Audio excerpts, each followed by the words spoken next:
noraisiny Premier ministre Jean Ravelonarivo teny amin'ny lampam-panjakana teny Mahazoarivo ny délégation africaine sy ny avy ao amin'ny ONUDC nivohitra nandritra izany ny fanaovan'izy ireo tombana eto Madagasikara ao anatin'ny drafitrasa nasionaly mikasika ny ady amin'ny kolikoly izay arahana amin'ny firenena mikambana.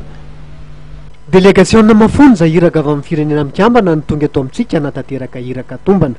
Noraisin'ny Premier ministre Ravelonarivo Jean teny amin'ny lampam-panjakana eny Mahazoarivo zany hy délégation zany. Isan'ny voatra nandritra ny fotoana fa nisehatra ny lalàna sy ny rafim-panjakana ny tena iopanany iraka ataon'izy ireo eto Madagasikara. Tafiditra indrindra ao anatin'ny fanarahana irana amin'ny firenena mikambana mikasika ny ady atao amin'ny kolikoly izao dia hitotosain'ity hy délégation ity zao. Miasa kolikoly eto Madagasikara zany dia azo lazaintsika fa misy niezaka.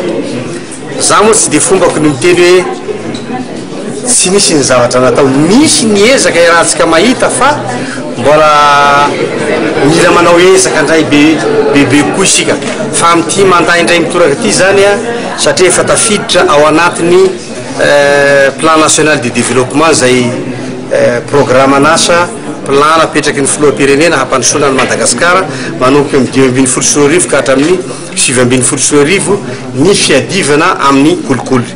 Ka ao anatin'ny programme anasa ho apetraky ny gouvernemanta zay mbola orosiko eny amin'ny assemblée nationale koa atsoatsy io fiadivana amin'ny kolikoly io sy ny fametrahana ny tany tandalana ary ny fierovan'ny zon'olombelona zany rehetrarehetra zany dia ao anatin'ny programme anasan'ny gouvernemanta koa.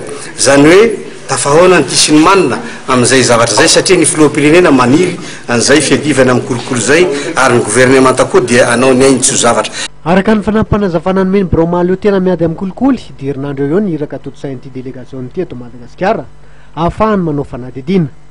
Amoaka sosikevitra kosa izy rehefa vita ny iraka nataony any amin'ny volana Martsa anoany. Mety isy araka izany ny fanaovana entina arakaraka ny sosikevitra ivoaka eo mba hanamafisana amin'ny paikady nasionaly mikasika ny ady amin'ny kolikoly.